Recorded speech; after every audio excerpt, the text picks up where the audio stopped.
was a minute too early. Damn. Okay. Oh, well. We'll get it down. Yeah. What's up, people? Hey, share us to your friends. Get us some new listeners. Yeah. Like this video. Subscribe.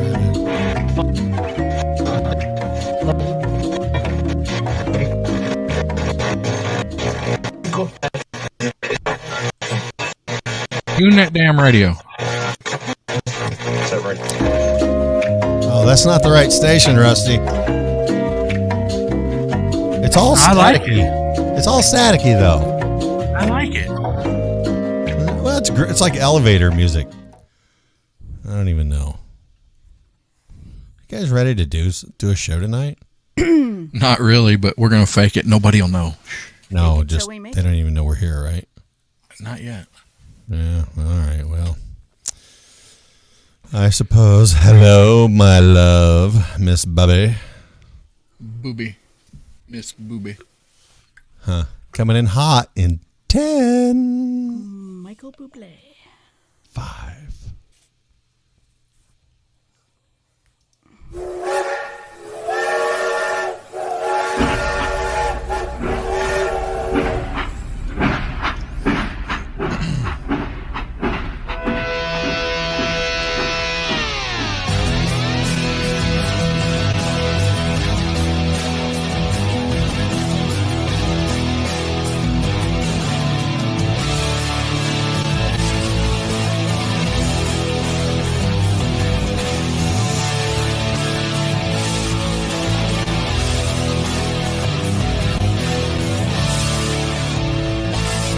Oh, let's see here. Another icon gone. An icon to some. All right, everybody, surf's out, and it's a beautiful day here in Cincinnati. That's right, babies. We got a blistering 14 degrees outside, and there's a gentle wind wafting down from the north at about 1,000 miles an hour. All right, now it's time to strap them on, babies. Here we go. It's Dr. Fever's seasonal Cincinnati snowshoe shuffle stomp. You ready? Everybody dance! I can feel the excitement already. Oh my gosh, Dr. Johnny Fever.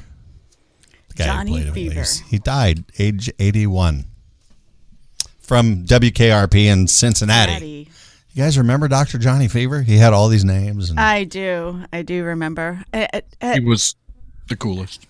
it was like one of the things that made DJs kind of cool, and I mean the whole show was, right? I kind of think Doc Thompson kind of took his persona a little bit from that show.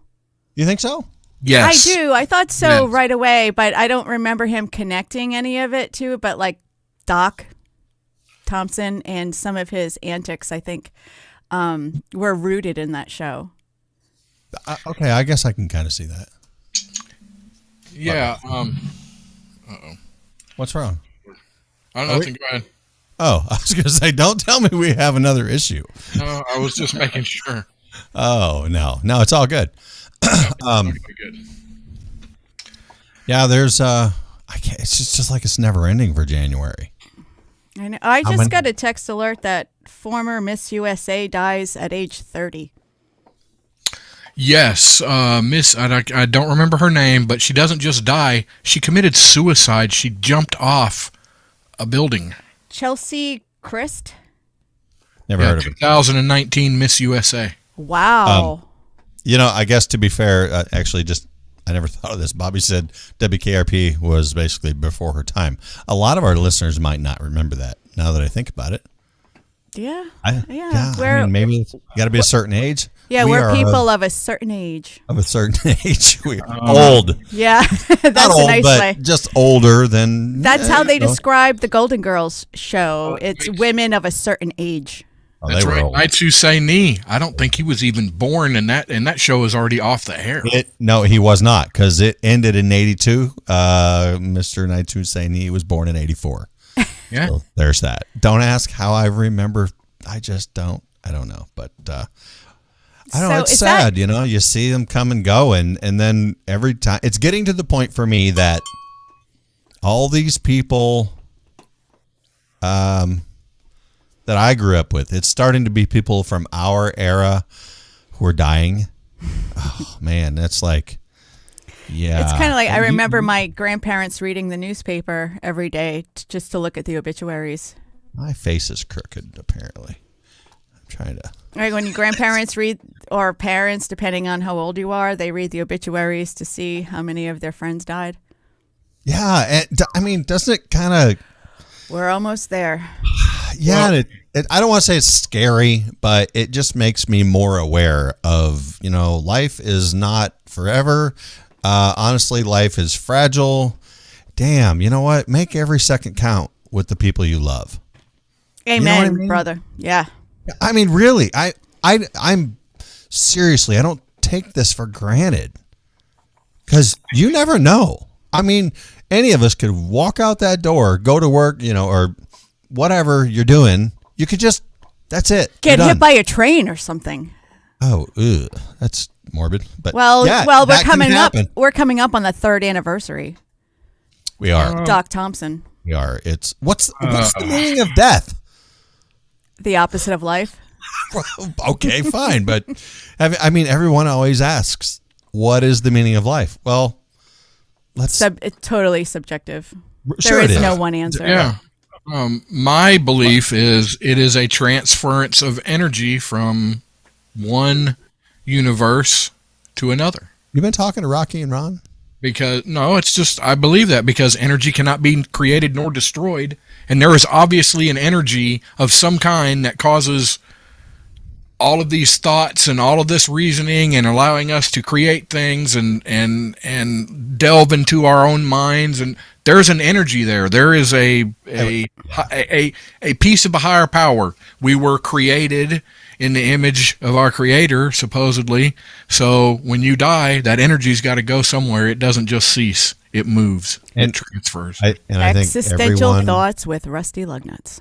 I think everyone, regardless of whether they do or do not have faith or whatever their faith may be, everyone, you know, individually.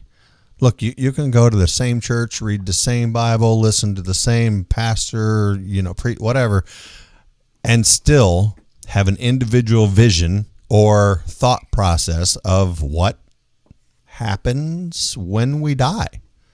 So it's honestly, wouldn't we say that it's the same for a living? Everyone is, you know, it's all relative to each individual on what life is, what's important to us, right? Yeah, absolutely. And afterlife also means different things to different people, even if they do go to the same church. Sure. But I think one of the most, depending on what you believe, but if you want to have a long afterlife on Earth, is to make memories with the people that are here with you now. Make people are going to miss you, and you know, do. Come on, Rusty, really? Don't bring us leave down. a mark. Leave a we're mark. We're getting all lovey and I don't know what you're gonna call it, but look, that's kind of where I'm at. You know, the older I get, and I've always been like this. I don't want to say I'm an old soul. I don't even know if that. Maybe that's just a term that's before my time, but maybe it does correctly describe me. I knew from when I was a child what I wanted for my life, and that did not have anything to do with a career. It just had to do with me having a family, you know, and everything that encompasses that world. And the older I get, I'm just like, it's just that much more important to me, you know? Mm-hmm. Yeah, our goals. Yeah. Yeah, what do we want to Goals. accomplish? What do you want to be remembered for after you're gone? That, you know what? Yeah. What's my legacy going to be when I'm gone? Mm-hmm. I want my kids to be, you know, grow up to be good people. And I don't care if you have a mediocre job and you live a simple life as long as you're happy and you're a good dude, good kid, good person, you know.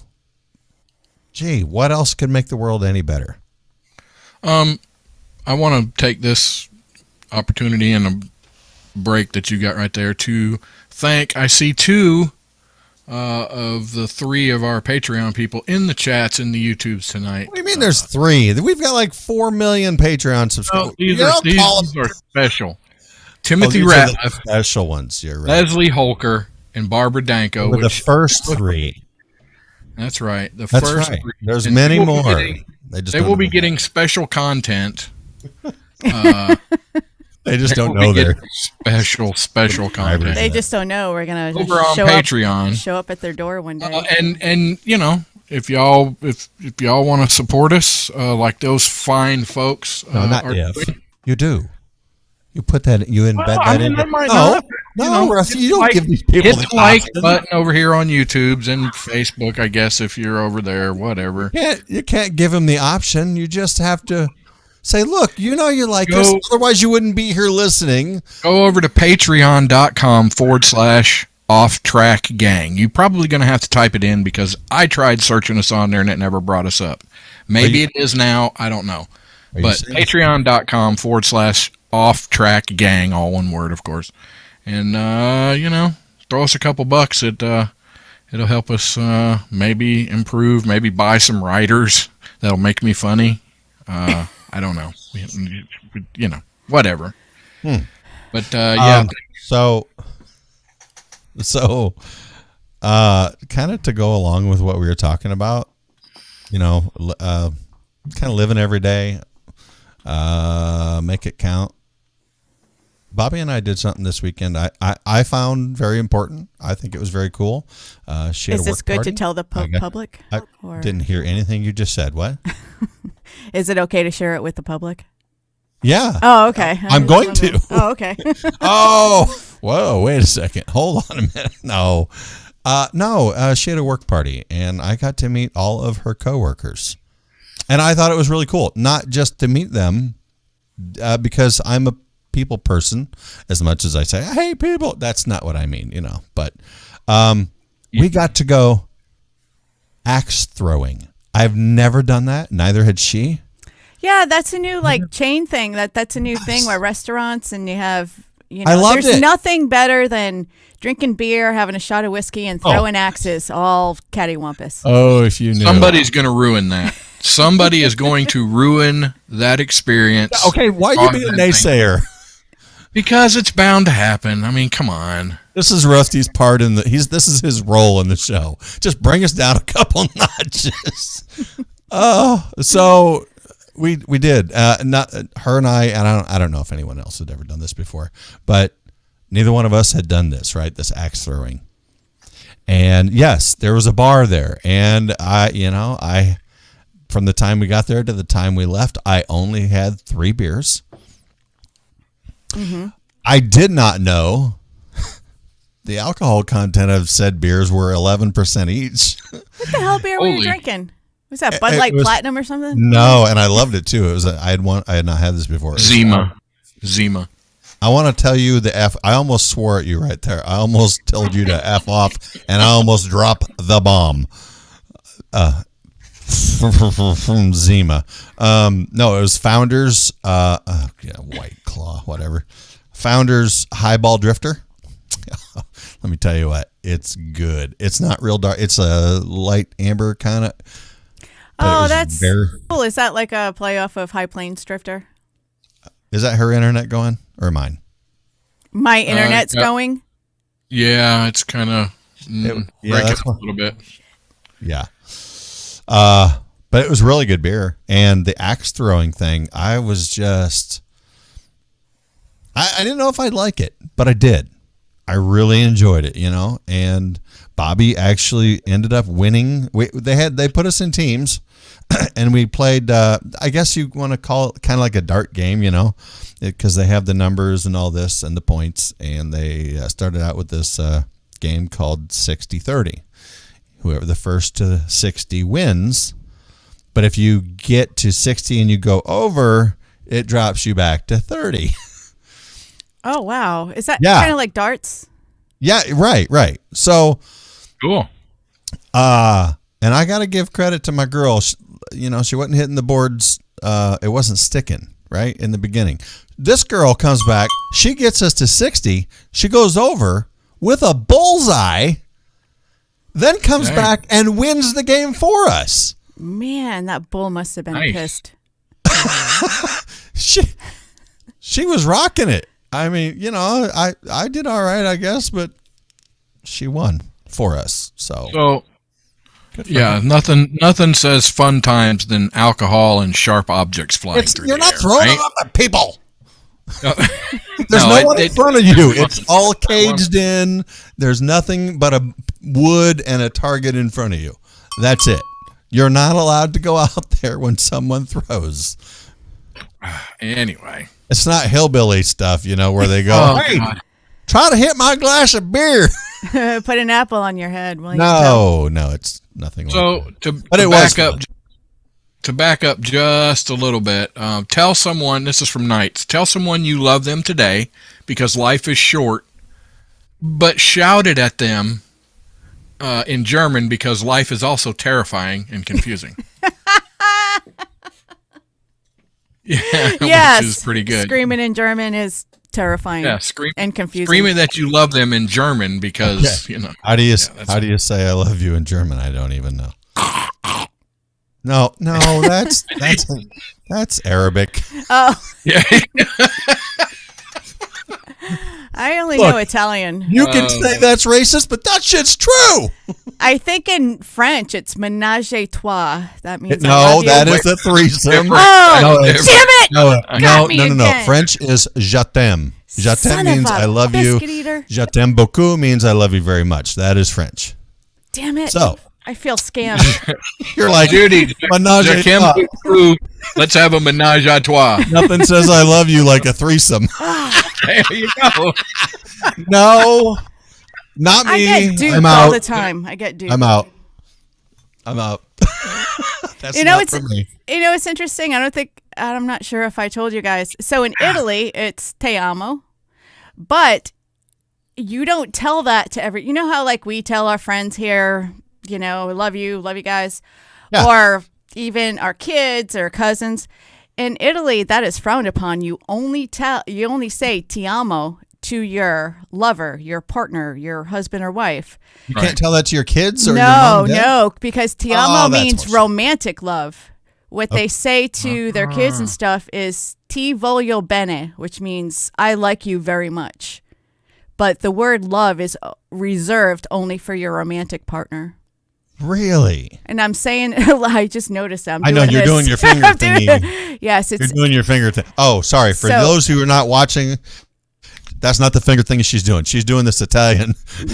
the Italian and so Whatever that means. well, I wondered about that because when I lived there, I had friends that would sign their email TVB. Instead of sincerely or love you, whatever, it's always TVB. I was like, what the F is TVB? And they're like, Ti voglio bene. I like you very much. It's $20, same as downtown. Yes! $20. 20 euro. Oh, hey, by the way, I know Rusty already said it, but I'm just reminding you, guys, if you haven't, if you're watching on YouTube right now, hit that like button, hit the thumbs up on this video that you're watching. That would be great. Please. And share it out if you would. Try to build the show. The resident Latin speaker, Latino speaker, not Latin, Latina, whatever. Ti amo is in Spanish, but it's I think Spanish and Italian are really close in their It's words. T. but In Italian, it's T-I. Anyway, we say te quiero Taco Bell for anyone Oh, else. that'd be yaquero. Oh, so okay. So Spanish has similar rules. So yeah, I've also heard recently where people go to Italy, whether it's military or whatever, to meet spouse's parents, and then they say, "Oh, I love you," and then the parents get all like weirded out, like, "Ugh, that's gross." Yeah, I've noticed that. Hi, Paige. That Spanish, when you look at it, when it's wrote down, Spanish and Italian are really, really close. wrote down. The words are really, really similar. It's So They are. Latin and Italian may be similar? The Romance languages. Yeah. Okay. Well, shouldn't French fall into that then? Yep. French is a Romance language. Why can't English be a We are Romance totally language? different. Yeah. it is. Oh. It's the southern You know what? portion. We make up the rules. You. We I make up love the you, rules. honey. We make up the rules as we go along. Rusty says, I love you. Get off me, Dad. You're crushing my smokes. What? Tell me I'm wrong. Okay, you didn't tell me I'm wrong. I must be right. It's cousins. Hey, Cousins. Speaking of kids, parents to their kids, I heard Melissa wrote a song. Don't. I'm not going to say. Oh, I did, didn't I? Fun. Look, you put it out That there. was on Facebook. I'm going to ask you about it. I don't know anything about it. I want to know. I think that's super cool. Come on. So when I was potty training, okay, so referencing this post, was it Larky Farkin Today. or Erica? I don't know. It was All I either saw was your Erica. comment that said you wrote a song for your kid when he was potty training. 'Cause- well, okay, all right, son of a bitch.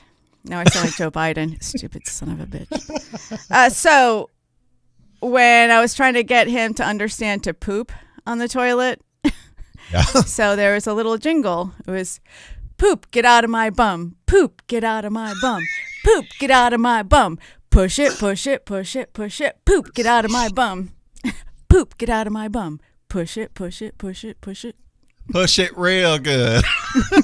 Oh my God. Okay, so I didn't expect that at all, but that's syndicate content for you. There's the lovely Miss Barbara D has made her appearance. They do. She's walking down the red carpet as we speak. The spotlights are all on you there, Barbara. That's right. Oh. Thank you, Barbara. There she is, the wonderful Miss Barbara D. The Knights Who Say Knee say PP on the potty, PP on the potty. Whatever. What a show we have. Yep, just talking So shit. a little. Have you, Rusty? Did you ever make a song for No, I was traumatized severely as a child. I think you were traumatized by anything that has to do with the bathroom. So I was just learning, and figuring out how to do the pee thing, and I was standing, and I was just tall enough that my little wee wee would lay right on the edge of the toilet, and Wow. and the toilet seat. No, it did not. No, yes, it it didn't. did. Yes, it did. Oh.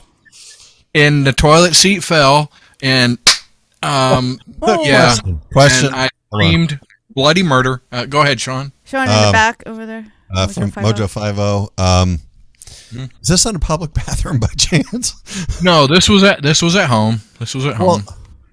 Yeah. Oh, okay. That's confusing because Is that why it's flat? Or has corners? it'd be short, but at least flat. Thanks, Rocky. She says it's still a little wee wee. Why, by God, yes, it is. It may be short, but How is it that all these ladies over on YouTube know about your thing? I cannot confirm nor deny that I've sent pictures. He's You been hanging doing out on OnlyFans page lately? he's been doing fundraisers behind our back. I didn't think it was a very fundraiser. I didn't. Did she even get a rise out of it? I don't. No comment. No comment. Okay. No, I've never written a song. Actually, it's not that it's beneath me. I don't think I have that creativity, and I don't know. I would feel pretty dumb, So does that mean I should feel Get out of dumb? what? So should I feel dumb? No, Oh. no, not at all. Maybe I'm lacking in that department. I felt like I was a decently outgoing person, but I don't know if I want to sing that "Poop Get Out of My Butt" song to my kid. He'd be like, "Really? Do you mind? Well, I I'm over think here he was- trying to drop a deuce." 2 or 3 or whatever, whenever the hell I potty trained him. Did he sing along? He was like looking at me and kicking his little legs on the toilet, like, yeah, poop, get out of let my me bum.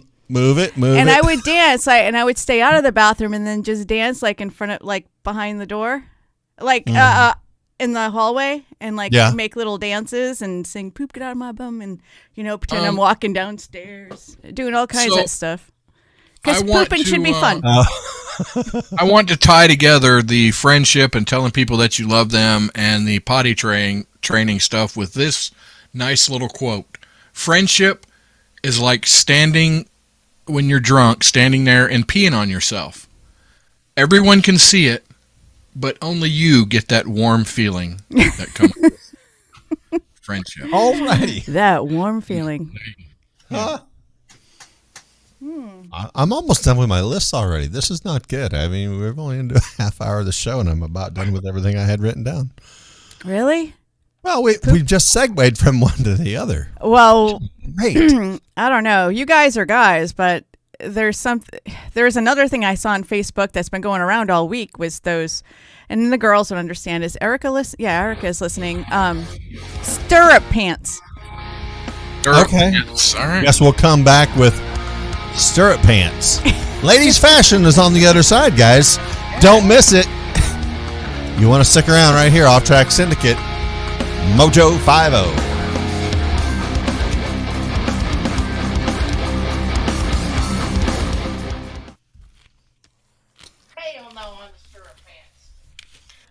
They're coming back, hon. Judy's getting her content out there for the viewing audience. I'm sorry, that's our call screener. I also went to the gym this Saturday for a bit. I had not been to the gym. There's a bar called Gym? No, it's JYM. Oh, okay. And, no, I went there, actually, it's the gym that Bobby goes to, and I hadn't been there, and I've been contemplating joining, and I worked out for a bit, just a bit, because I knew I didn't want to overdo it because it had been so long. I'm pretty sore. Oh. Yeah. Now, you know what is supposed to help. Well, of course you know because you're like a massage guy, but when you work out and you get that soreness, is it lactic acid? Yes. And supposedly a good massage is supposed to help remove that or distribute it or lessen it or something. I don't know. I almost cussed. Erica said F stirrup pants. Yeah, the lactic acid. So they did have, it's Planet Fitness. I don't know if anybody out there goes there, but I'm kind of digging it, It's not like I'm gone a week, It's not, I don't know how it's going to work out, but. Well, just remember, exercise doesn't help you lose weight. It's nutrition. No. Right. No, it's a benefit, period. Yes. No, it makes you stronger. I'm not looking to help it. Yeah, it doesn't help you lose weight. I mean, I shouldn't say that. It can. I've always thought that. Coming in hot. Here we go.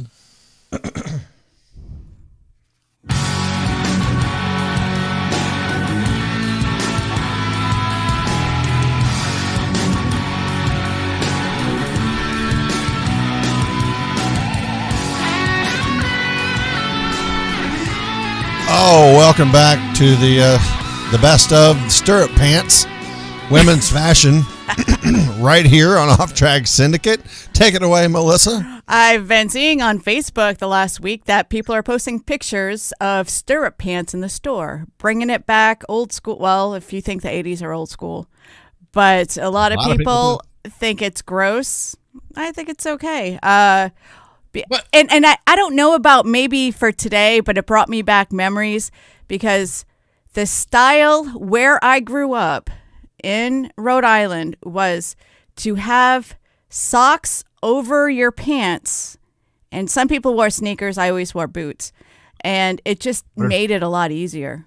What are sneakers? Wait. Now, somebody, where did that say? Somebody said, Catherine Berg says, she got a heel spur from stirrup pants. Now, how? Oh, probably, yeah. Because you have an elastic band around your foot all day. And this I think it was last year, people are putting leg warmers back in style and stuff. So I've been, I still wear combat boots, just the fashionable ones, not the military ones. Yeah, not the issue Well, ones. then how are they combat boots if they're not issued? Oh, I still engage in combat.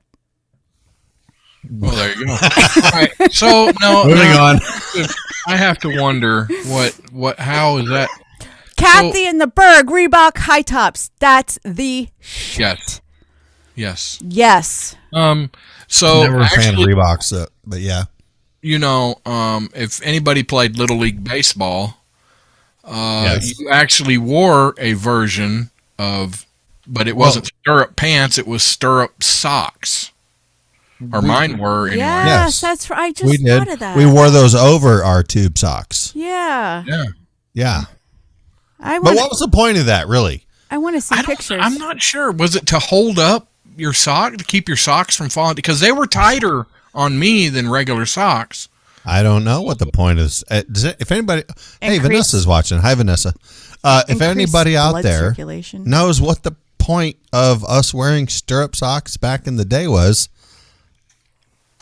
let us know, because I have no clue. They don't do it anymore. No, heck, the style on baseball period has gone from low down to high. It's Yeah, sports have even basketball. In the 80s, when I used to keep up with the Celtics, they had like shorty shorts. Like they were that was everybody. shorty shorts with the white outline Larry of Bird. it, and now they're like past their knees. Yeah, those are called. What do we call them for Timmy? Ankle shorts. We used to call them, where I'm from, we used to call them booty chokers. Booty chokers. But I was in remember, a band called Booty Choker. they wore the really short shorts, but they also wore the mid-calf socks with the stripes on them. Yeah, Oh, you looked that like is you had so- super long legs. Oh my God, that's so hot right now. I can't No. even. Oh my God. Really? No. Oh my gosh. Do you? Oh, yeah. I remember even as well. Let's see. When was I still running? Early 90s. Just jogging because we ran every morning in the military, 3 miles. Did you have to wear jogging pants in order to jog? No, I Okay. wore shorts and I wear running shorts. And you Okay. remember they kind of cut up on the side of the thigh. And Yeah. Oh, they were For silky. mobility. They had a built-in line. It's like you didn't really have much on. Yeah. You really didn't feel like you had anything on, but they were really comfortable. But I can't imagine the length wearing that type of thing now. No, Look at the Air Force guy talking about pitching a tent. What? So wait now, going to it was all pitch, not much tent. going to running and jogging. I have heard in the past that when you do a lot of running, or you go out like for, I don't know how many miles it takes for it to happen, but if you wear a loose shirt while you're running, It doesn't take miles for it to happen, Rusty. it just makes your takes nipples, a second. it makes your nipples raw. Oh yeah. You can't. Yeah, you're right. Your shirt moving on your. It's like going to the water park if you're laying down on one of them rafts all day. That stuff hurts. That's crazy to think about. It's like, so you got to wear like Band-Aids over your nipples so they don't get raw, right? Like pasties, like going to the strip club. Sports bras cover that. Well, I wouldn't. Maybe know. you should have worn a sports bra. Anyway. Yeah, I don't. Put Band-Aids wait, over it. So, put Band-Aids. running, leads to health and, being healthy. But, some people have a lot of problems with health. Are you talking and physical or mental? physical, and things happen to people. And, like cancer is a real thing. So, it's a tough thing to go through, when you're diagnosed with cancer and you're having to go through chemo and you're sick. And there is a great woman, Shelley, who has a Facebook page, Cancer Care Bags by Shelley. And she's putting together these bags for people who are really, really sick and going through some really tough times. And sometimes a gift or thinking that somebody else is thinking about them because these people are dealing with, their body has betrayed them, and they're they're going through rough stuff. So, any sort of kindness might have lift their spirits, or I don't know what the hell I'm saying, but go over to Cancer Care Bags by Shelly on Facebook, and she has an Amazon wish list. If y'all can help her out to make somebody's day, make them feel like other folks are thinking about them, and go help her out. Great girl. She's went through it. She's had a double mastectomy. She's had the whole. We had her on a couple weeks ago. She went through all of that, so she's trying to help people. Anyway, basically what she does is put together these bags with essentials for people going through chemo and radiation, because she knows, and she asks the people that buy them their personality. So each bag is personal to the one going through chemo and radiation. And she put the Amazon wish list out there to help fill these bags, and their reviews are amazing. She is in the process of trying to become a 501c3 right now. Whatever, a lot of stuff is coming out of pocket. There are a lot of people that are donating, some things, but if you can help her out, it would mean a lot to her and the people, and share it, because I'm sure somebody. Or know somebody that knows somebody that's going through this. Yeah, so I think we all know somebody that has gone through something along these lines. Cancer. I mean, it seems like our society, the world, and actually, let me backtrack here. I don't even know. It seems like the world. I don't know. Is it more of a country? I mean, is it cultural? Is it based? Like, does our country have a lot more cases of cancer than a lot of other countries? That's a good question. I don't know. I mean, I doubt and if so, why? I doubt it, because our medicine is. I mean, I don't know as far as contracting cancer, but as far as our healing methods are a lot better than the majority of the world. Well, yeah, but I guess I was referring to like places. I know that there's a cancer belt. You know how there's a Bible belt there's a cancer belt, and I'm not far from it. Really? I think it starts in Louisiana. Oh yeah, she's right. It's through the South, and I think it has big here in our town. I can tell you that. Yeah, it might be the Mississippi River. I don't know. Well, it could be a lot of things. They've tried to tie that to high tension power lines. The ones coming from and you live within a certain range of these power lines, and the incidence rates go up, but. There's chemical companies everywhere. After Vietnam, the CB base over here where I live, I don't know, 7 miles away, that was an Agent Orange dumping site. No. And they have to because there's a lot of people that live on base, so they have to periodically test the water to make sure. And there's a lot of people in this area with non-Hodgkin's lymphoma, but they can't connect it. I mean, our area here, like in our town, specifically, is it's very high for radon. Mm-hmm. And like every time you buy a house, sell a house, whatever, it has to be tested every single time. Oh yeah, yeah. And I don't even understand the radon thing. It comes out of the ground, whatever. But I don't know. It seems to be that there's something in this town. No, Kathy, no, it is not nuclear power plants. No. Get out of that mindset. I don't nuclear power. It's clean. Nuclear power. There's also, I believe at least, and I think many others do, that there's definitely a correlation between your physical and your mental health. Right? Absolutely. I think anyone in their right mind would understand that. But what if I'm not? Well, I don't know. But one thing I saw today, it was just a meme on Facebook, but it said the happiest people are givers, not receivers. And anybody ever heard of Dave Ramsey?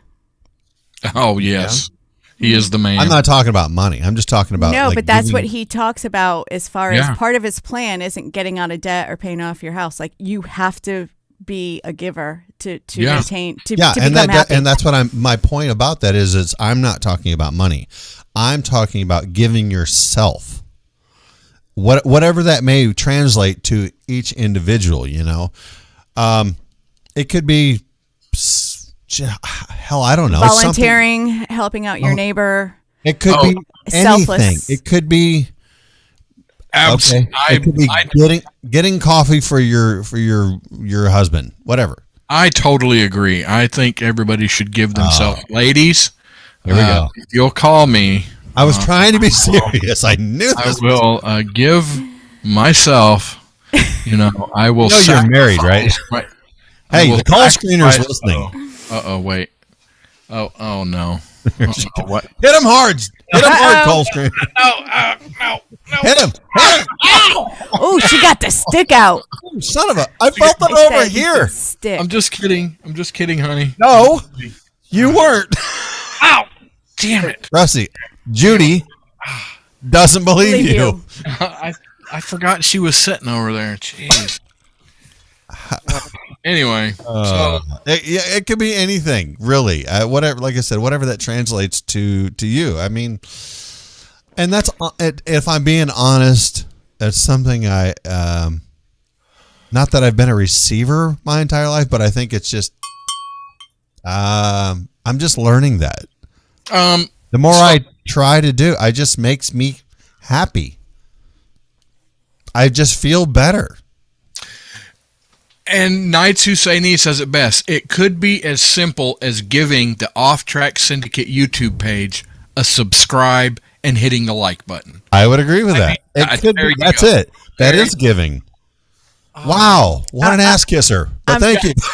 I am feeling it, Nee. I am. The numbers are just jumping through the roof right now. Right?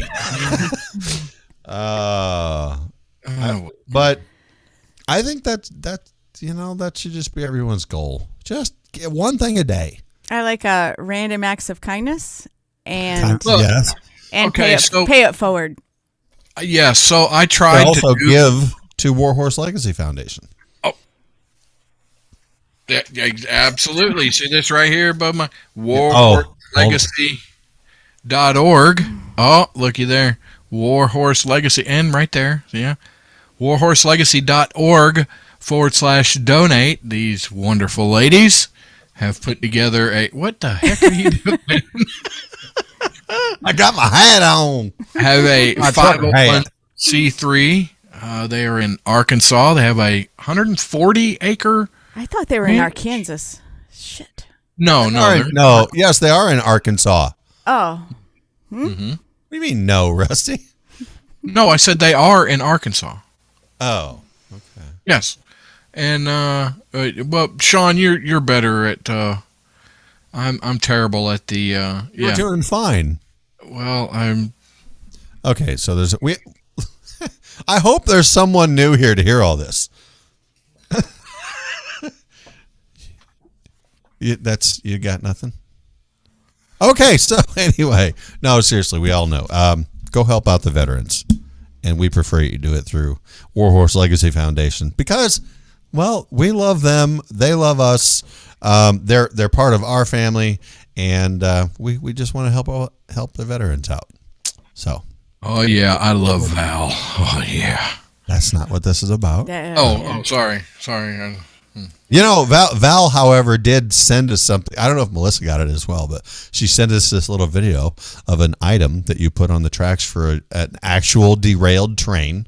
They put a big cable onto the hook of the front end of the train, and they drag it through the rocks until it gets to this device, and it pulls it back up on the tracks. And I said, that item is what we call the Rusty Lug Nuts, getting things back on track. The re-railed. Yes, re-railed. Yes, the re-railed. Yes. Yeah, and sometimes he derails us, but he gets us on track too. So anyway, go over to warhorselegacy.org. That's warhorselegacy.org. Off Track Syndicate. Bitches. Melissa, What? would you grow your arm and leg hair out for any whatever reason I come up with. Say what? Would I what? Would you just let all your pits grow and your legs and let all your hair grow out as a woman? Yeah, you know why? Tell me. You're Italian? Because, yes, I am European. And on a scale of 1 to 10, you're an 8. So, here is why. I found out that the only reason the only reason why women shave their pits and their legs is because that's the way men like it. no, it was because it was a campaign when Gillette first launched their razor blades, and they became so popular instead of the straight razor. When they came out with their disposable, they're like, "Whoa, okay, now we need to conquer another audience, which was women." I guess because before 19 something, they never shaved, so it was all basically an ad campaign, and that's what we're all used to now. This is part of that psychological warfare that companies wage war on us with. I gotta tell you though, but I'm fine. happy that happened. Yeah, well, that's why people in Europe and other countries don't really do it, because that's not their normal. I don't want to reach down on your girl's leg and think it's a dude. No, we have soft, silky hair, not coarse dude hair. Oh, was it 2020 when we were at the tie-dye festival? Yes. September of 2020. Was that right? God almighty, I can't keep track of the years. It was 2020. Yeah. So while we were there, while Sean and I and other folks, Kinsey and Leprechaun and all that, so it was a tie-dye festival, and there were some hippies that showed up, and it was great. Nice people. I didn't actually communicate with them specifically, but we seen them around, and they were living the full hippie lifestyle, and there was the guy and the girl, and they had their kids, and she was nice. She was nice looking. And Sean and I happened to be driving by, and she was standing talking to somebody, and she raised her arm up and was longer than mine. Hello. And there was a freaking ball of... It was a chia pet. It was a bush. It was a full-grown chia pet. I literally threw up in my mouth a little. It was disgusting. Did you spit it out or swallow it? It was just not a no. Everything that girl was, she lost it completely when she raised her arm up, and there was a ball of. It was like that when I lived in Italy, because the beaches are all clothing optional. And my friend and I, Vicky, her and I were walking, and you just see like these gorgeous, perfect 10 bodies, which we didn't have, but like they're lying down on their stomachs, and you just see like a little G-string, and they don't have any top on, and then they shift and then lift their arms to put it over their head, and it's like, no. Oh my God. Look, we may be this may be. Maybe it became culture for us. This is culture for us. This is whatever you believe. I don't care. I mean, and maybe I would think different if I grew up in that, but that's just. We have hair on our bodies for a reason. It's not like an appendix. I know, but damn, I'm so glad y'all, the ladies, Yes, I am thankful. Yes, ladies. You're welcome. I am thankful that you shave all of the accoutrement. I love it. Thank you. Because Judy has some French in her, and I didn't know you were French. If she doesn't shave, it looks like a couple. Whoa, Rusty! No. She's gonna get the baseball bat next. I'm just telling you. You should. I'm sorry. Anyway. Yeah, there's a joke among military wives when right before their husbands come home from deployment or whatever. And there's always these, we always have these means of like a little lawnmower going over our legs because we're like, yes, but there's also the ones who stay trimmed the whole time he's gone. What are you implying, Sean? Oh, tell me. It's not just the guys either, because there's women who deploy, and the guys the Medwives and the Westpac Widows. Yeah, I'm not a fan.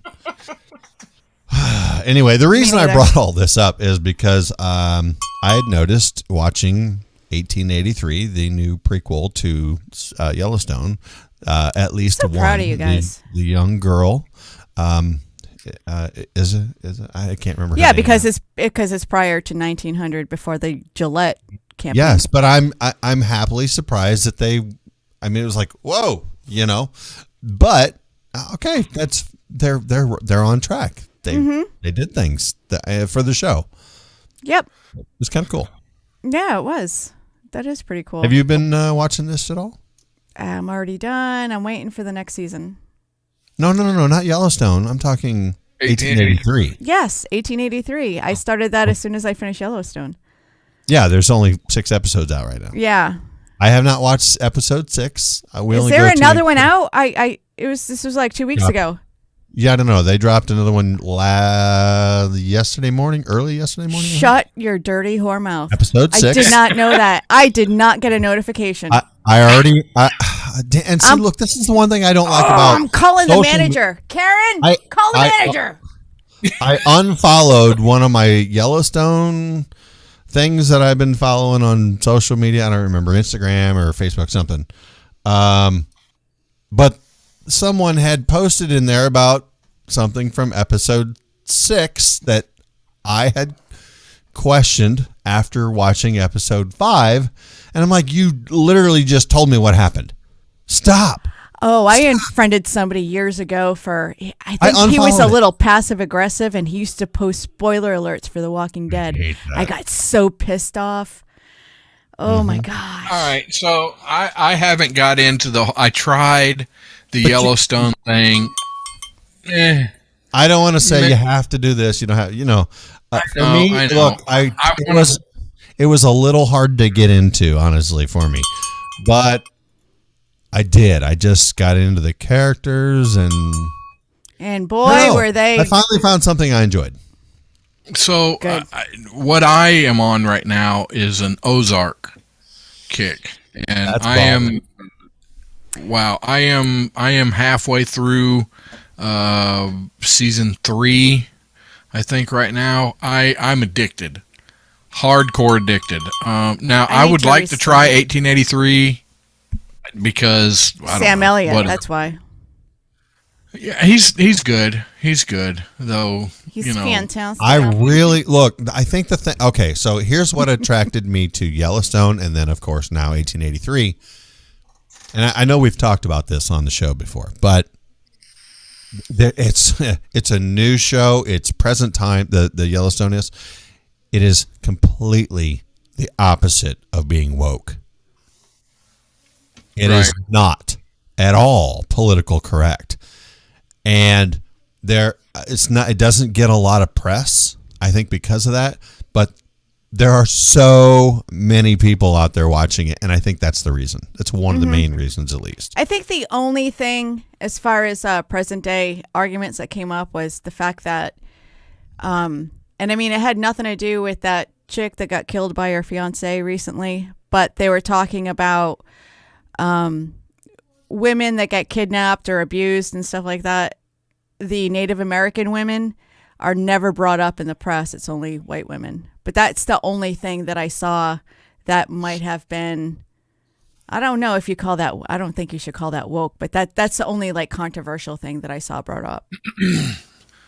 It just, to me, in the days where they don't, I mean, okay, so there's movies out there and all the violence and. Well, the Oscars, the Academy said that they're not, you can't nominate a movie unless it has a certain amount of wokeness to it. Yeah, wokeness isn't the word. Oh, that's bullshit. It's not that they didn't use that word, but it has to include people of color, LGBTQ, it's something like that in order to be considered. That's what I heard. I don't know what the nominees are this year. Michael Weston, hello. I would say that Yellowstone definitely has it because it has a whole reservation of Indians.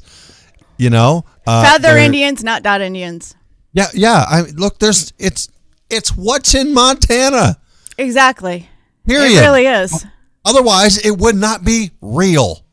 I want to go there so bad. I have a cousin there, It is actually, who is beautiful. a state senator. He's super, super duper conservative and lives in Helena, and he's a bigwig up there. Yeah. Look, Montana is that beautiful. I mean, it is actually shot on that ranch that is in Montana. It is gorgeous. It's on my brother and I have this bucket list since we met, and that's on there. Speaking of the show, they went down to the 4-6s. They sent Jimmy down there. 4-6s Ranch. Texas? It's an actual ranch. Texas. They just sold this ranch to Taylor Sheridan. It was asking like over $300 million or something. He bought it for like $192. Who's Taylor Sheridan? The executive producer and writer of That's Yellowstone right. in 1883. Oh, I think there's I think there are places on the Yellowstone Ranch like you can rent. You can go there for the weekend or something. Oh. Really? Really? You got to I check bet it you out. that's not cheap. I don't think it's cheap. Huh. Well, No. I definitely want to look into it then. Not like that extra slutty olive oil. Tim, I'm gonna have to. Timmy the pilot, leave Barb alone. Just stop. He's doing his Timmy thing to Miss Barbara D. Stop it, Timmy. Stop it over in the YouTube chat. Stop it. What's a Timmy thing? Anyway, Tell me. I don't know what that means, but all right. I might want one. What is it? but Are you like the chat police now, or what? I am the chat police. Stop it. You stop it. It's a free country. Jeez. Anyway. I don't Is know. anybody else? I know Kathy in the Berg said she loved Ozark. It's good. Does anybody remember? And I could be wrong, but maybe somebody can. What was one of the first? Oh crap! Stay tuned. That's a cliffhanger right there. Yep. What was the first? There's a lot of firsts. And I guess we'll find out on the other side. You know what to do. Go fill up that drink. Come back. Hang out.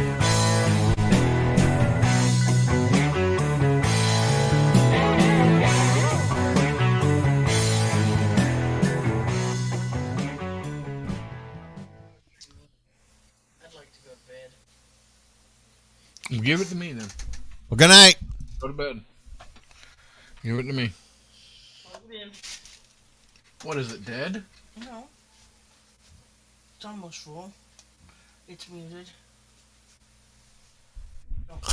Nights Husseini. Timmy, your armpits may be dreadlocks, but I heard your cockpit was in deadlock. Wait, what? It's over on YouTube. He says, Timmy, your armpits may be dreadlocks, but I heard your cockpit was in deadlock. I don't know. Huh. Yeah. Go to bed. Go to bed. Call screener.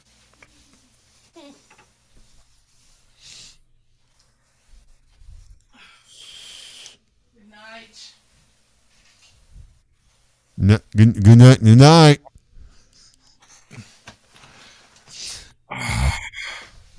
Oh, Yeah, so anybody anybody telling it, Anybody listening, if you want to support the show and you want to keep us going, go over to patreon.com/offtrackgang. or they could go over to the Teespring and you can they go would get a to our, T-shirt out of it or a mug. I've been using my coffee mug all the time. It's a nice mug. Yeah, it is a cool mug. Over if you go over to our Facebook page, Off Track Syndicate, and click the shop button, it'll take you to Teespring. You might have to look around for it. It's in there somewhere, but it's a fully black mug. Has some, make you a member, make you part of the mug club, whatever. Oh, so you could drink, and that way you could drink here. I'm going to wait for it. I got to wait because we're not live. We're not on- Timmy, hush. Is he not sleeping yet? Does he not have to work tomorrow? Like literally, doesn't he have to go to bed? I'm not trying to tell him to get lost. I just surprised he's early. He doesn't have to go to work. Timmy, hush. so you not have to. Oh, I don't want you to leave the chat, you old fart. Thought he'd have to work tomorrow. Yes, Kathy, I did get the wooden spoon a lot as a kid. We have plans to go again in the spring if you want to bring skydiving. He's I'm like, what the hell is he Barbara talking about? if Hi, she Brian. wants to go skydiving. Squeeze me. Oh my goodness. Wait, Juju. Oh, shit. Huh. Well, oh well. Ah, fuck. Oh yeah. Oh shit. Well, we're not online. We're not on. I know that's Fart. I'll wait till we That's come what back. I said fart. You're trying to cover up. Yes, I did. I was successful till you pointed that out. I didn't even realize you said it till you said, "Oh, we're not on." Never mind.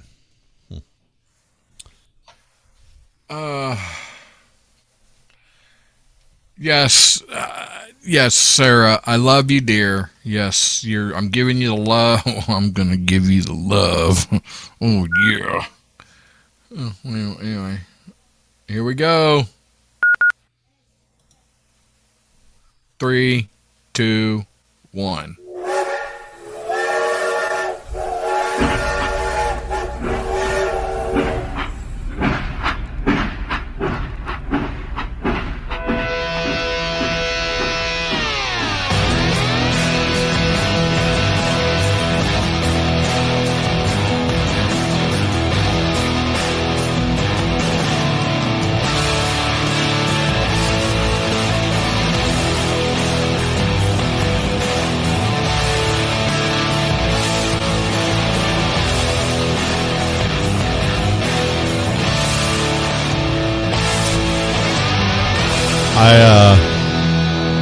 I guess we're supposed to get about 8 to 10 inches here shortly this Well, week. aren't you lucky?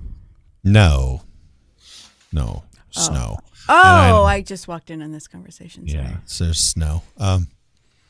Although I know there's a lot of people who may want some snow. You know, it might shut things down for them, but it would shut things down for other people who need to make money. Yes, and don't want to deal with it. in Rhode Island, I don't know how the other people in New England dealt with it, but the Rhode Island governor shut everything down on Saturday. Nobody was Really? allowed to be on the roads or anything. Yeah, just completely shut the state down. See, that kind of bothers me. I mean, I would totally be on board with that if that something like that happened here, where people don't know how to drive in the snow and they think that they do. yeah, I in the southern states where they don't I've have said snow this- removal equipment. Look, yeah, we don't have hardly any. Well, over the past decade, I think we have got salt trucks, but we don't scrape the road like they do in other. And you know, I keep hearing and I keep seeing the memes about, well, the southern people don't know how to drive on the ice. And I've said this before, you know, y'all northern people, and you're driving on all that stuff. You think you're really big and bad and stuff. Nope.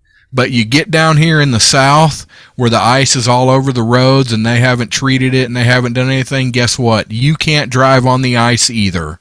No one can. No, nobody can. So, you know, you can kiss my ass. You No. get down here, you can't drive on it either. So you can keep missing- that bullshit to yourself. Why are you so mad though?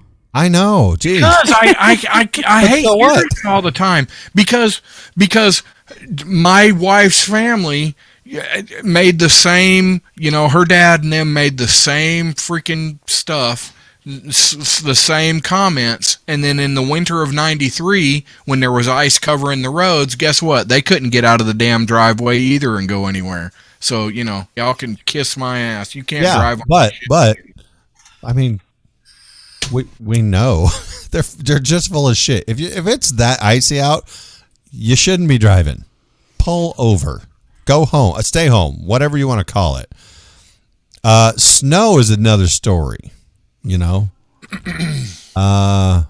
Ice, I don't care where you are, who you are, where you're from, what you've learned to drive in, because you go to Wyoming where it snows all the damn time. There are constant giant pileups on the interstate all the time. Mm-hmm. It's constant. I don't care where you are. It's dangerous. Something similar to driving on ice. I lost a friend. He wasn't a close friend. It was an acquaintance. But this was up in Rhode Island. I must have been about 17 or 18 when this happened. But wet leaves. It was in the fall, and it was like a November rain. And he had a Camaro, Z28 Camaro. And he was just going down one of those twisty roads. And you know how your mentality is as a 17-year-old kid. And he was just driving on wet leaves. And yeah, he flipped and he died. Yeah, there's a lot of circumstances. I know Rusty has mentioned it before about he didn't understand the grass clippings for motorcycles. It's dangerous. It can be.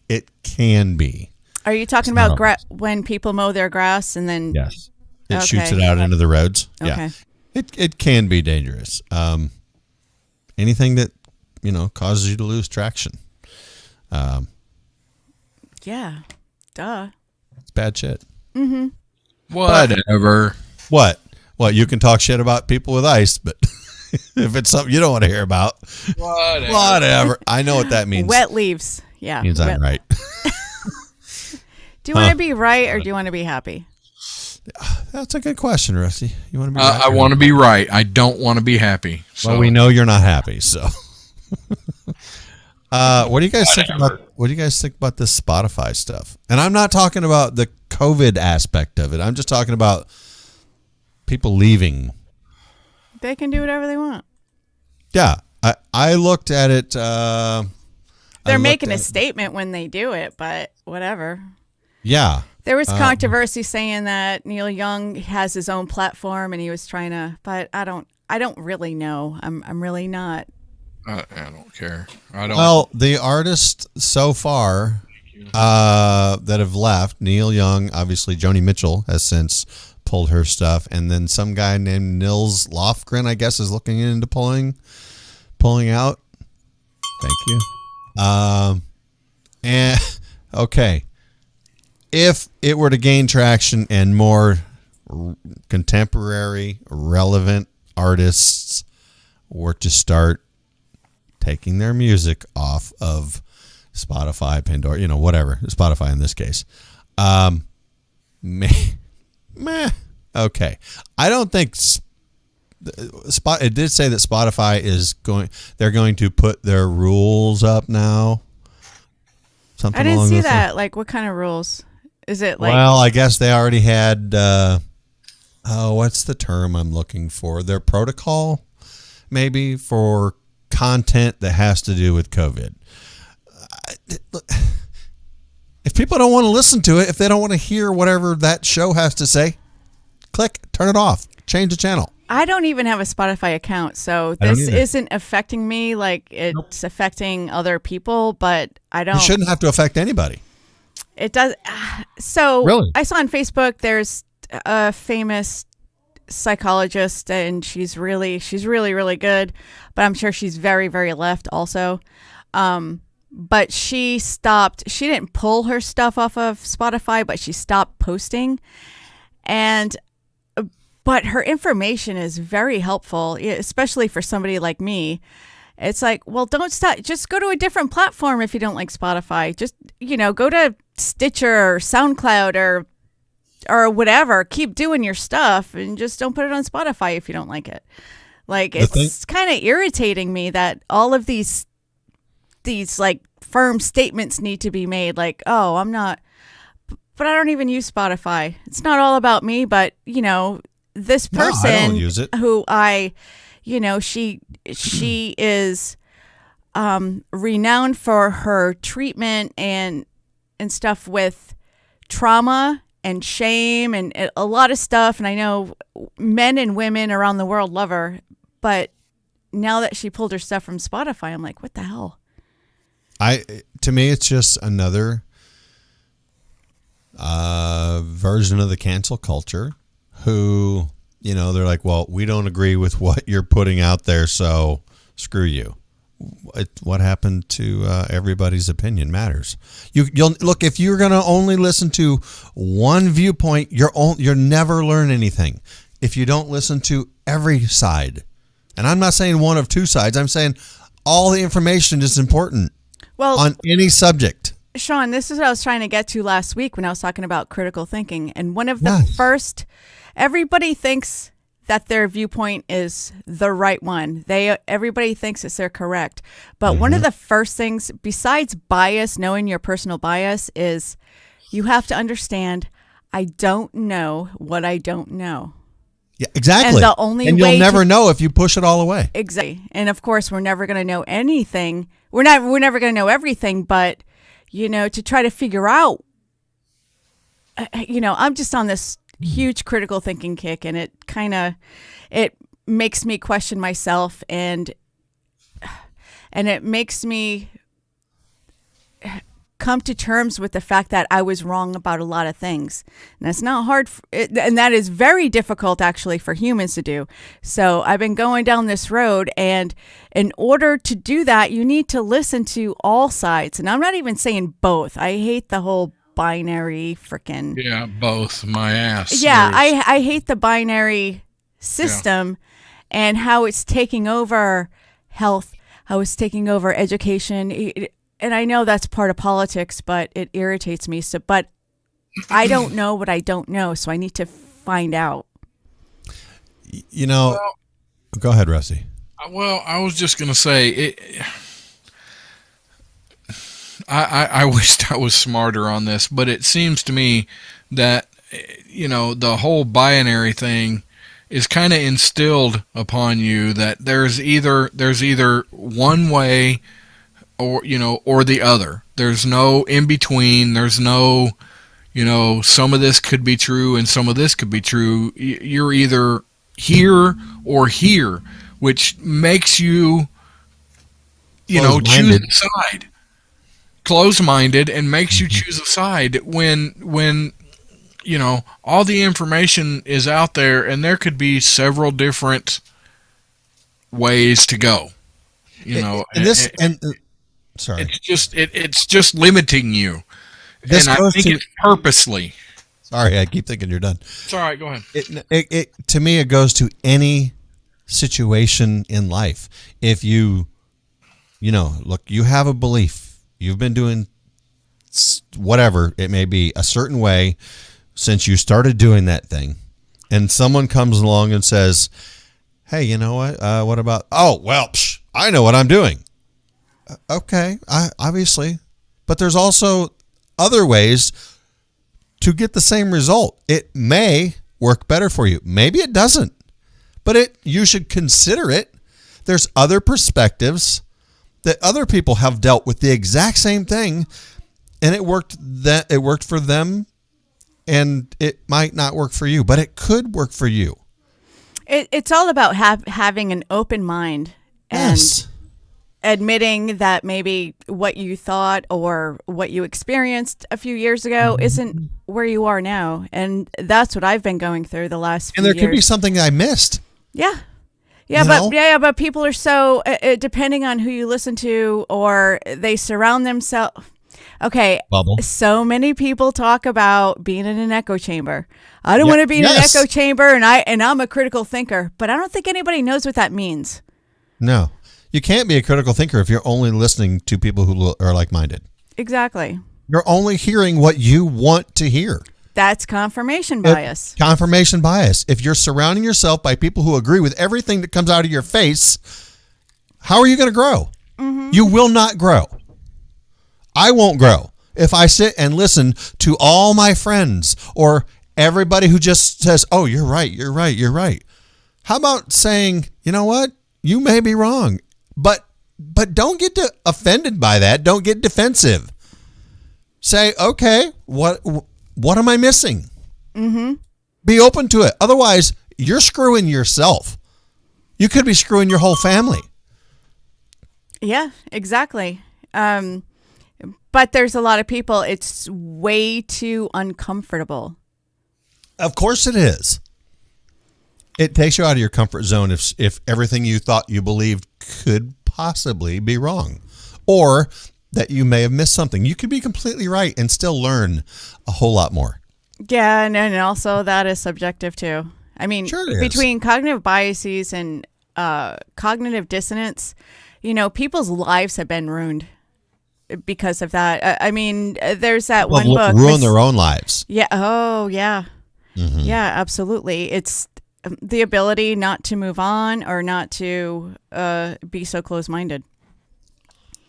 And it's really difficult because a lot of our beliefs are rooted in our culture, our families, everything that we've known, and we have these cognitive biases. I know this is what I experienced. How I grew up was the right way to grow up, and that is what I'm going to pass on to the next generation. And I have realized, probably too slowly, but over the years, that the way I grew up is not the right way. And it's not a diss on my parents. It's what the information that they had. It was the information they had at the time. But now we have more information, and we have to keep growing like that. For my whole thing, the whole reason I've been on this kick for the last few years is because I'm a mom, and I want to make sure that I'm not effing my kid up like my parents did, type of thing. I want to add this though. I'm kind of going to. It may be contradictive. It may not be. I'm not sure how I'm going to put this out there. You said you might not have grown up the right way. Maybe it wasn't. Is there, like I said, is there a right way? No, because there's nothing perfect. Everything changes based on your situation. But the way I kind of grasped what you just said was, you didn't say these words. These are my words. Okay, fair enough. Progressive. Yeah. And I'm like, there's nothing wrong with some traditional stuff. Not at all. I mean, that doesn't mean we can't learn anything, but we don't have to because some people will look at that and go, oh yeah, we don't need to do things the old way. You know what I mean? Yeah, no, there are definitely some things that are classic and part of your culture that you want to pass on, like Sunday dinners and stuff like that. But because I've been researching trauma so much, in the past, I guess 6 months, that there are things that that's the hill they're going to die on. You need to spank your kids because that's what makes them better. Every kid's different. But the research, that's part of trauma.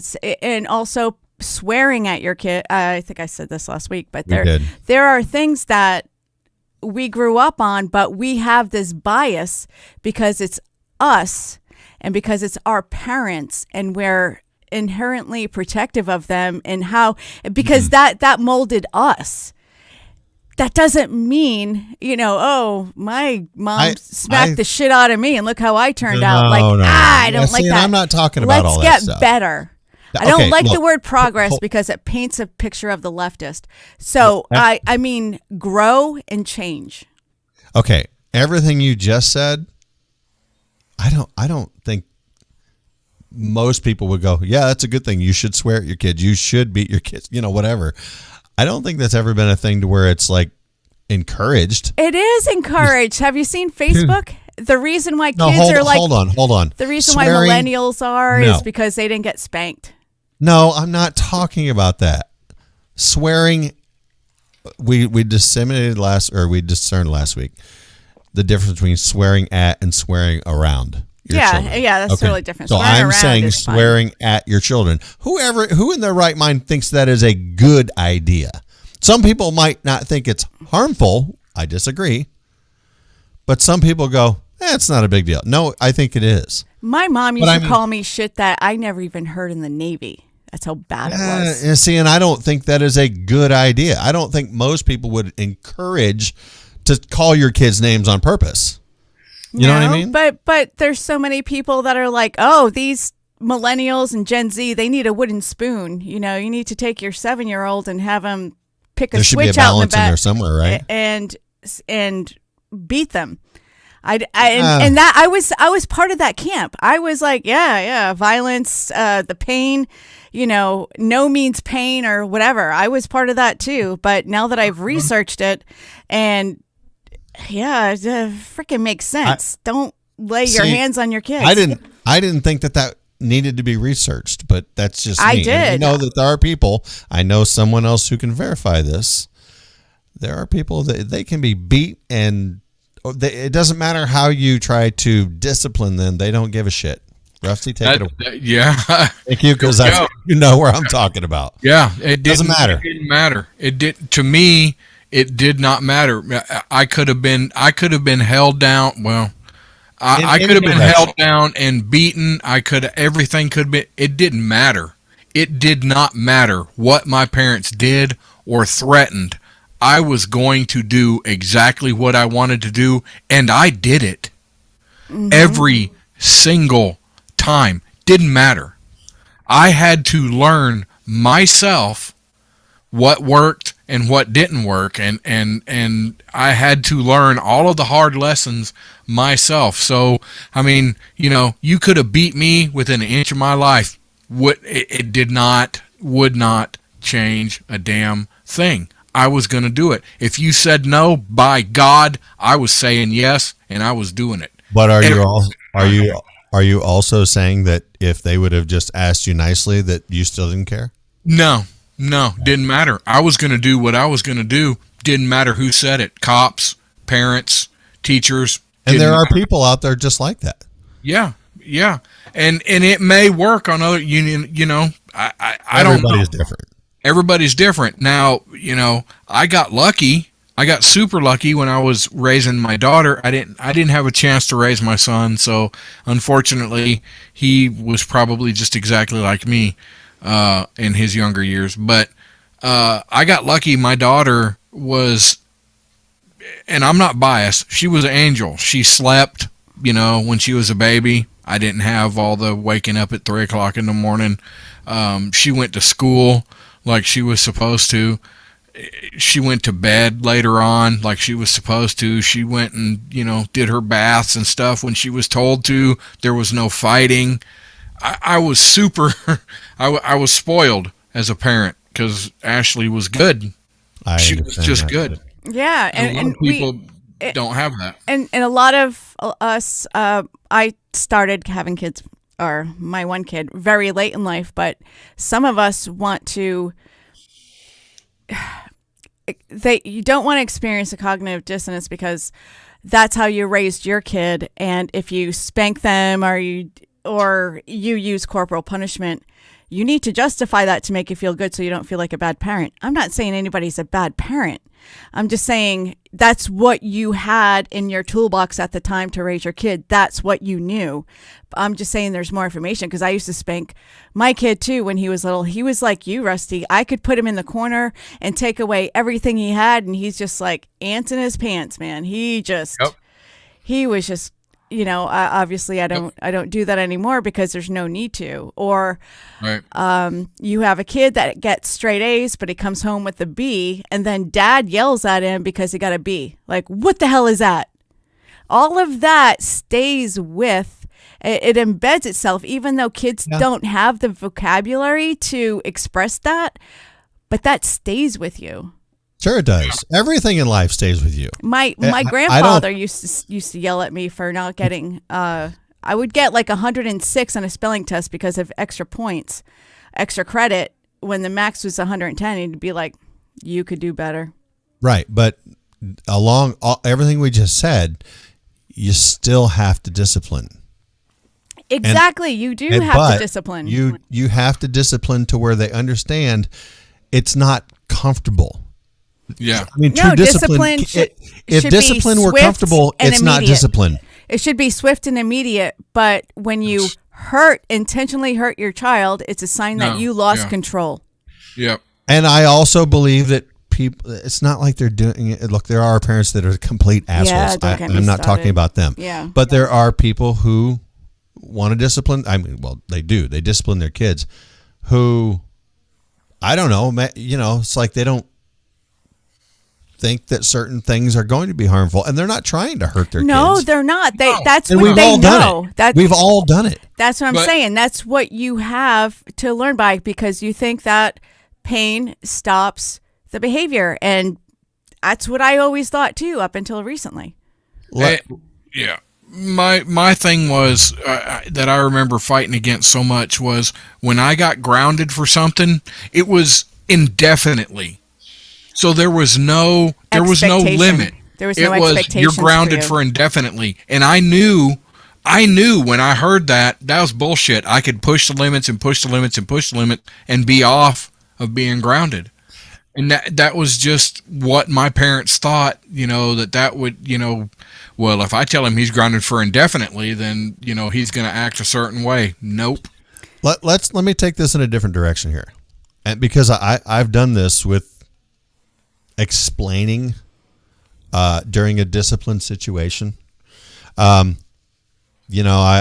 always say, look, you get, if you've gotten in trouble for the same thing like it always happens on the same break. Guys, we will pick this up because I think this is an important conversation. We will be right back right here off Track Syndicate on Mojo 50.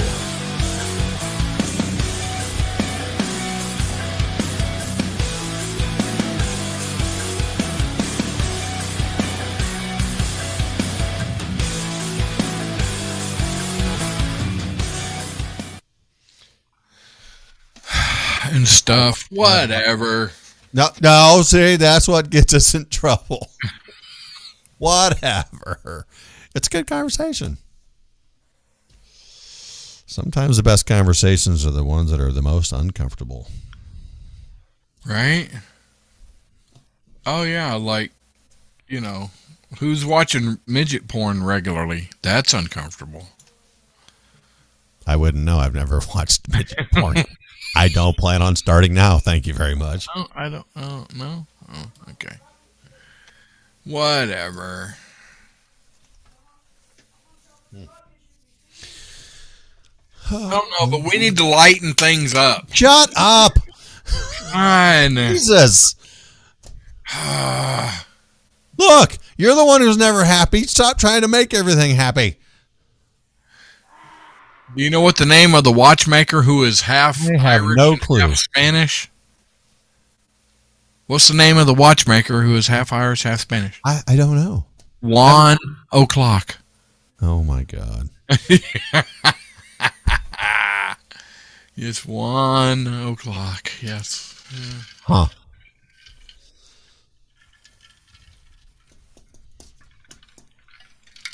I don't even know what I was saying now. Yes, I do. Okay. I'm almost out. I'm not drinking tonight. I just have a Coke, which is probably I shouldn't be drinking that either.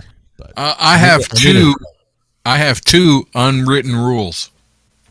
Number 1 and number 2. and number 2. Uh-huh. Uh-huh. It's starting again.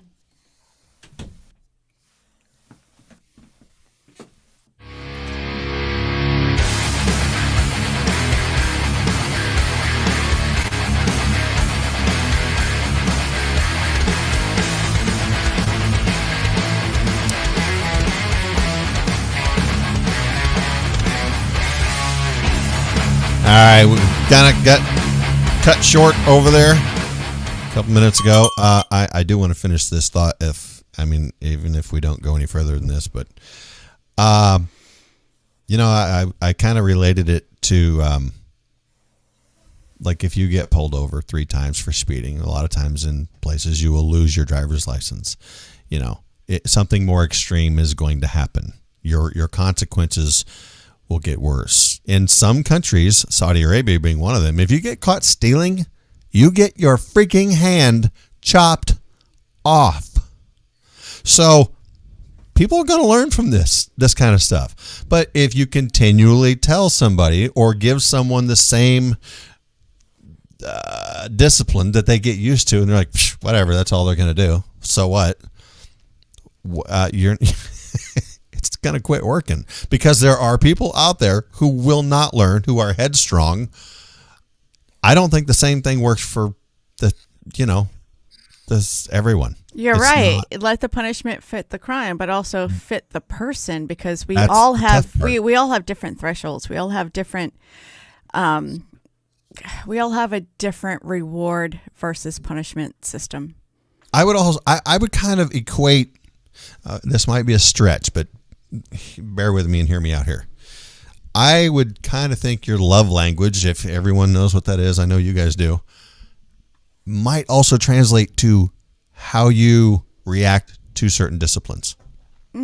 Absolutely. Like, look, if you're a touchy-feely person, and God, I would never wish this on anyone, maybe because that's part of my love language, I would hate to see this too. You discipline by not touching or Withholding hugging or, affection is part Yes. of the new child abuse thing. You do not withhold affection I regardless. cannot. No, I cannot imagine that. You That can't. would kill me. No, and Yeah. that messes up a kid if you withhold affection. Yes. Oh, absolutely. it makes them question everything. It is well documented. Yeah. Look, Doctor. we've talked about this. Touching is a human necessity. Some people say they don't like it. I don't. I I think if they say that, there's something in their past. I could be know, wrong. You were talking, some people are more touchy-feely than others, and I just want to tell the That's lady, not what I'm talking about, Rusty. I am touchy-feely. Oh, yeah. I'm not talking in a sexual way, I'm not either. What are you talking about? but just showing love. That's me. But I also, look, don't punish people by the shit is going to hurt them.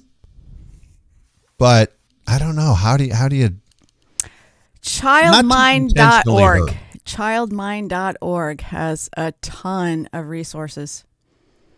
And Bessel van der Kolk talks about trauma and what has happened to cause trauma. Do you think that there are other mindsets that would disagree with the places you just gave? I'm sure. I mean, like I said, I'm not always 100% right, but those are the resources that have helped me. Those are Right. the resources that helped me in school, and those are the resources that are helping me cope with a lot of shit. Yeah, So- maybe because you gravitate to that because of what you experienced, right? And Like also if, say- mental health. Right. And I'm just like, so as Rusty said, he has a different experience. So maybe if he read that, he's like, huh? But if he read something different, he's like, Yeah, absolutely. There's Right. Yeah, there's no cookie cutter way. There's no absolutes. There's no 100% anyway. I'm just saying Right. those are what helped me, childmind.org, and for everything we just said right there, I think that's life in general. So you can experience one thing differently than this person experienced something growing up, and you will find the avenue you need. It might not be the same thing. Like Right. if you each read the same book, it might not kick. no, It might and not work. Right. yeah, and don't read old-fashioned books that makes you get pissed off at your parents, because your parents, whether or not that you experience trauma, for the most part, I don't think parents did that on purpose. That was the way that they know. And, it's called intergenerational trauma, to where great-grandparents, then you have grandparents from the Depression, you have grandparents from World War II, then you have grandparents from Vietnam. I know I'm just citing wars, but those were the environments that they grew up in. And it just translates. So I think we need to just be better than the generation before and hope our kids are better than we were. I think personally, the probably the best thing we could do is try to understand if you've got 3 kids, they're all going to be a little different. Try to understand them Birth order. individually. Have you studied birth order? So, No, I only have one. No, your birth order. I'm the so baby of.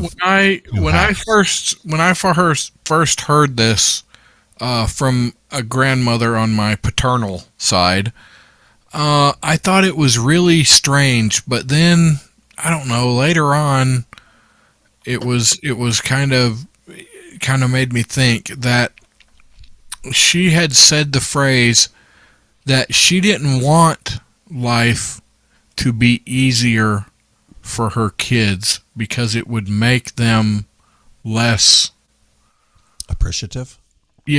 of the future.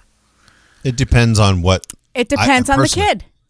I think Yeah. it depends on what specifically you're referring to either. Like, look, I'm not going to give my kid everything he wants because he's not going to learn. And then there's How true is that, though? and then there's misinformation, like people I've seen it. that have infants, and you cannot spoil an infant. Every time that baby cries, you pick it up and you hold them every time. They are under a year old. They're not going to experience spoiling. That forms the neuroactivity in their brain to develop trust with their caregivers. Yep. And Sure, I that, agree with that. and if that doesn't happen, they're going to be distrusting, and that might account for their behavior later, like their out of control behavior or their antsy behavior. So neurons are forming all the time in the brain, but if that didn't happen, what we're also learning now is brains are not, it's not concrete. Like you can change. There's neuroplasticity. So I if there agree was with a that. deficit in your childhood, if you work, you can try to reconnect those neurons. For me, what I was going for there, and I'm stumbling all around here because I just totally lost my train of thought. I'm sorry.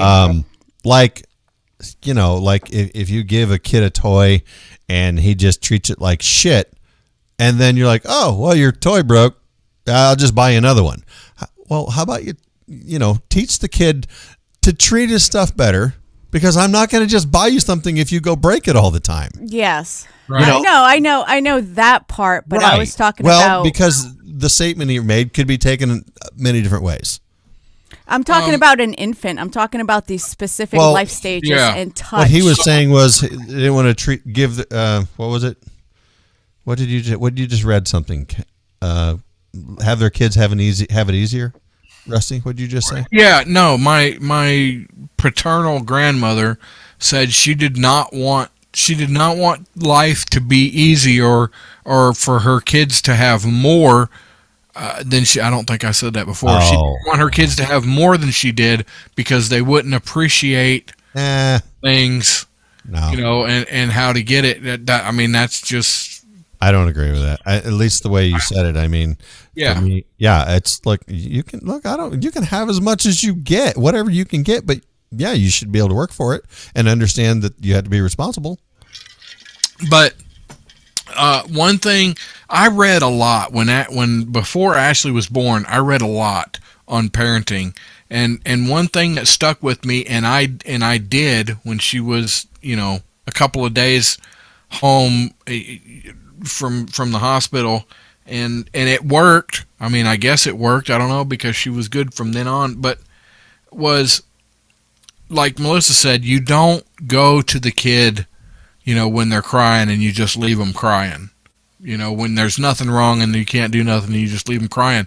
No, it was when they cry, you go to them and you pick them up and you soothe them and you try to do whatever and you put them back down, and then they start crying again. Well, then you don't run immediately. So the first time you go, you pick them up, whatever, you lay them back down. Then the second time, you wait 1 minute. And then you go back and you do all the soothing things. And then if they still don't, whatever, they start crying, then you wait 2 minutes. And then how do we know if it's the child that's in pain or something? Right. Well, I mean, you're doing everything that you possibly can, to try to figure out what's going on, because sometimes, frankly, you don't know what the hell is going on when you're, a new parent or whatever. But even if you're an old parent, especially in that first year, they're really scared. But you go through and you try to figure out, and then you wait 3 minutes, and then and you just keep going so that they know that you're coming, but it's not going to. Don't you dare ring that bell. Sorry. That you're I don't know, but that's what I did, and it worked. They're safe and they're comforted. They establish trust with their caregivers. Yeah. I can tell you what. I'm 52 years old. Sorry. Wow. Almost 52 years old. I have a 13-year-old. I do not have it all figured out. Honestly, kind of like Rusty with his daughter, I've been very, very blessed with this one. I've been a step parent in the past. That was difficult. Yeah, but I think I learned a lot of things about myself going through that. I was not correct in a lot. I learned after the fact that, man, I was wrong on a lot of things. And to pass that along to my son, there's just been a lot of conversations. That's the best thing you could do is to talk about them. That's what my dad's been doing lately. And we've never been closer. Yeah, I think, look, it's like I told Rusty during the break. A lot of the best conversations, even like we're talking about the show, actually. Some of our best conversations on this show are some of the most uncomfortable conversations that we have. But I think they're so important. And, you know what? I don't know. Maybe we're boring the listeners. I don't know, but I think it's important. Sometimes I think everyone needs to hear it. It's uncomfortable. Maybe that's why you need to hear it, because it's uncomfortable. Exactly. I need to hear it. If I'm wrong, Dan, I don't want to hear it, but I probably I need to. Yeah, I hear it. Yeah, I hear it all the time. We've all been through some shit, haven't we? Yes. It's not going to stop now either. I keep hearing Kathy in the Berg says we have to undo the everyone gets a trophy. Yes, everyone gets a trophy, and everybody says you're special. But what I remember as being a kid in sports and stuff was, not that you're getting a trophy, but that you were there and you participated with the team, which to me was a picture and all that. But then everybody, I don't know. Yeah, there should be recognition for things that children do when they are better. Yes, there should be distinction, because it I don't know, it fosters when you do better than other people, yes, you should be recognized for it. And that doesn't mean that the person who lost is not worth anything. That's right. That conversation should be had as well. Yeah. There's not a loss when you're part of a team and you win. Then you were part of the team, and yes, you should get some recognition, like in NFL when they win the Super Bowl. Even the guys that sat on the damn bench, and it's always been like this, they all got the freaking Super Bowl ring because they were all part of the team. Mm-hmm. But they may not even have played. Even the guys that brought all the equipment out, even they got Super Bowl rings because the ball washers. Wait, Water Boy got a Super Bowl ring? Yes, they all did. Now, it was slightly different, and but it wasn't that everybody got a trophy. It was that everybody got recognized for being part of the team that won. And, yeah, I believe in that. No, everybody I'm guessing that if maybe, the statement, I understand what Kathy is saying. Yeah. Like, look, if you go up, it's a one-on-one sport like wrestling. You either win or you lose. Yeah. Not both people should not get, you might get first, second, third, whatever. But if it's just two people going at something, a boxing, yeah. You win or you lose. You know, you might both get paid, but one of you won and one of you lost. Right? That's right. And Barbara just said the Bengals and the Rams are Super Bowl bound. Oh, yeah. Okay, whatever. Sorry. Just. I know, and I specifically didn't talk about Rusty. Tom Brady. Heard he's retiring. That was ESPN. He never had a press conference, so we'll see. It don't matter. Don't care. I will say. I know, that's why I didn't mention it. I'm impressed at his ability. Whatever. That's it. I don't care how many he's won, all the, the whatever, the ball deflate gate, whatever the hell you want to call that. I don't care. He's still a damn good quarterback. Yeah, he's the GOAT. Oh, and then the Saints coach, was it Manning, retired this week.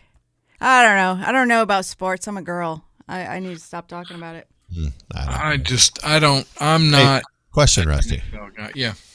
What is a horn blend crystal?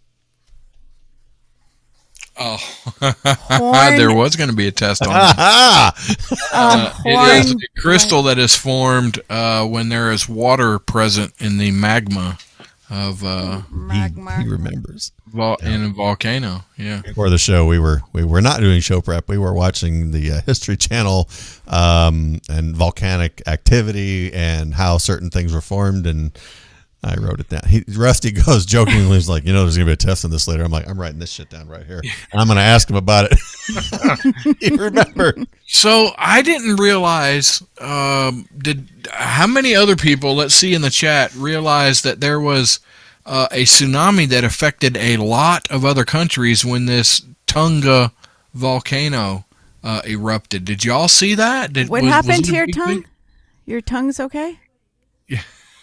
Yes. Okay. The Tonga volcano erupted, and it put a fair-sized tsunami in a lot of places, and it pretty much affected the whole world. Did anybody else? Was anybody else? No. I wasn't affected. Mark's safe from the tongue. I didn't know what happened, so I guess I wasn't affected. Yeah, it was a big thing, and you can go on YouTube and look this up. That people that were not, all that far. I mean, they were far from it, but they heard it and they were freaking scared. And I hate to even think, I step outside and I hear some freaking large explosions and then things happening around you. It's holy crap, I don't know. I'm waiting for a punchline. No, there's no punchline. Oh. There's no punchline. But I was thinking the Mississippi River. Holy crap. The muddy Mississippi, not the holy crap. Oh, yeah, the muddy. Yeah. I mean, I always thought it was crap. It's kind of... The muddy crap river. You can go on YouTube also and look up, if you remember the tsunami that happened in Japan, 2011? 2004. Was it 4? Okay, 4. Because I had just left the Indian Ocean. Yeah, when there are literally hundreds of videos. Wait, what were you doing in the Indian Ocean? I was stationed in Diego Garcia. What, you were in the Navy? She didn't say anything about the Navy. She said she was No way. 7 degrees south of the equator. But who's counting? I was a dog handler then. I don't know if you guys know that. Yeah. Hey, not to jump back to it, but I didn't get to mention this. And I think it's important to go along with the Spotify thing. I read today that The View said that if they don't pull it, they're all walking off the show. Babylon B, my friend. Babylon B, yes, it was. But I knew Melissa would get a kick out of this. That's her girl. So we need to talk about some of our sponsors because we have completely. Yes, we have time. Want to hear Melissa's? Yeah. We'll get to it. Go ahead. What about? Well, go ahead. What are your thoughts on that? If that were to really happen, if they had said that, whoopies. Go. Huh? See you later. Like they're all. So The View used to be like when Barbara Walters started it back in. Oh my God, my accent. Baba Wawa. Baba Wawa. Yeah. So when they started it back in the mid '90s. It was supposed to be 5 different women from 5 different backgrounds with 5 different views. No. That is not it now. Full of shit. It's never really. Come on. No, Really? and to be honest, now that I think about it, it probably wasn't even back then, but it was a lot less vitriolic than it is today. And Lisa Ling has been it's horrible. Like, I used to watch it either for show content or just to, know what they're thinking, like know what the other side is talking about and knowing what they're bitching about. But it's really bad right now, and it makes my stomach hurt. If I accidentally leave the TV on and I just have to turn it off. I don't even have the... Wait, you're getting to that point to where you finally don't want to watch The View? I never wanted to, but I wanted to hear what they were saying about certain things. And Fair enough. I think I can deal with Whoopi and the other girls. The one thing I can't deal with is... I can deal with Whoopi. I can't deal with Joy. Oh, no. I can't... Because she uses this safety net to where she's a comedian and she can say anything she wants. She's not funny. Nobody knows. Like, the people that watch, like, who the hell watches, like, the unemployed women or something? I mean, that's me. But there's some... Retired. What? They don't know she's a comedian. She is not freaking funny. I never know she know was funny. on stage. I know funny. She's not funny. No. She's a bitter bitch. So she's allowed, and she Period. had said this last spring, that she's allowed to say what she wants, even if it's not factually accurate, because she's making a joke, and technically her job is being a comedian. And that... Oh, really? Yeah. She should probably work on that a little bit. You want to talk about misinformation? Yeah. Thanks for that, Sean. Thanks for... yeah. See, I Don't get knew me where to started. go with this. I wrote things down tonight. I know. Yeah. Yeah, let's get Melissa pissed All off. right. So anybody that happens to be, still hanging around, how about going over to piratecigar.com and searching Off Track Syndicate, Off Track, whatever. You just scroll down and you find our cigars. Okay. Yeah. And It's that simple. it helps us out. It helps Miss Jen Torres out, who is trying to start this.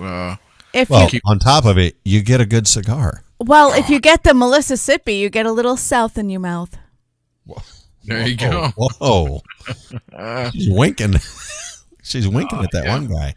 Not you, Doherty. Not you, Doherty. No, not you. Romika Designs, go over there, check them out, and Like I said earlier, I think you should go over to our Facebook page and hit shop. Go down and get yourself one of them nice coffee mugs that Rusty himself designed, and then fill it with some American Pride Roasters coffee. How about that? From AmericanPrideRoasters.com. Yes. You can get the Off Track Syndicate blend, which is the smoothest coffee Rusty has ever drank, because he doesn't drink coffee, and he does drink that stuff. It's that good. That's right. Yes. AmericanPrideRoasters.com. Yep. Warhorse Legacy. Go over there if you can throw them a couple of dollars, whatever. They can use everything. Thanks for your continued support of Yes. Warhorse Legacy. They are good Foundation. people. Yes. What are you guys doing this week? Cricket. I'm working. Crickets. I'm I'm working. going to go tread through the winter again. I'm so over it. Aren't you? I don't know what you're talking about. Shut up. No idea.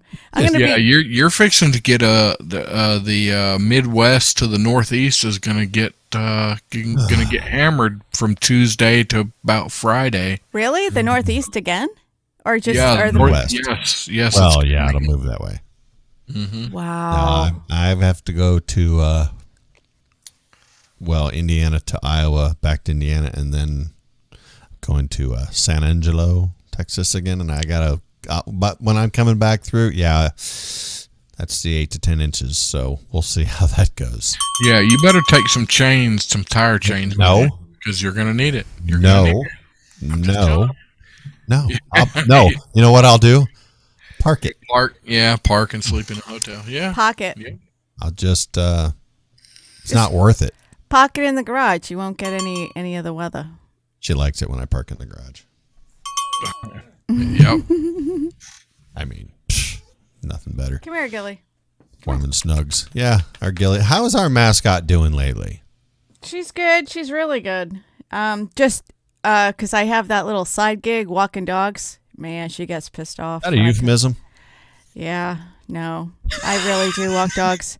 Oh my God. So I don't know how you all feel about this, but so the lady, I take care of these 2 golden retrievers, and this is a gig. She's a traveling nurse. So she texted me this week and wanted me to come over because her dog turned 1 and she was having a birthday party. Oh, come on. Really? I'm going to text you pictures of the birthday cake. No. Party hats, party glasses.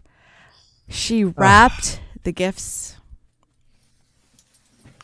So, how do you feel about Pet's birthday parties? Rusty, I know you don't believe this shit because you have bitched and bitched about dogs are not being.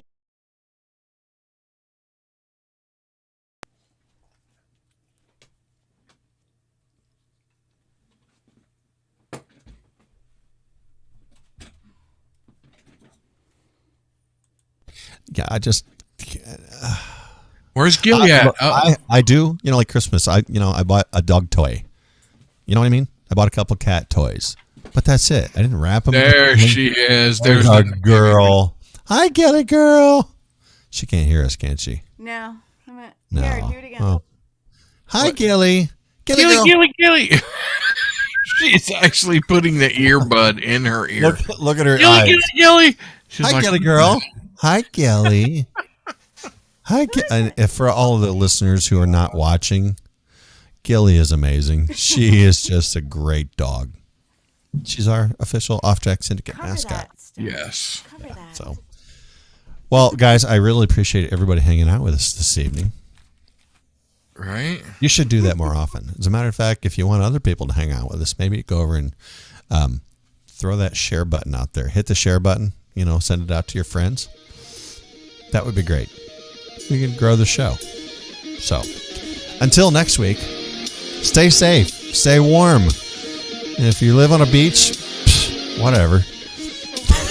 We love you anyway. Don't forget that. We love you. Tell your family how much you love them. It's important. Yep. Just like we love you. We'll see you next week, guys. Peace out.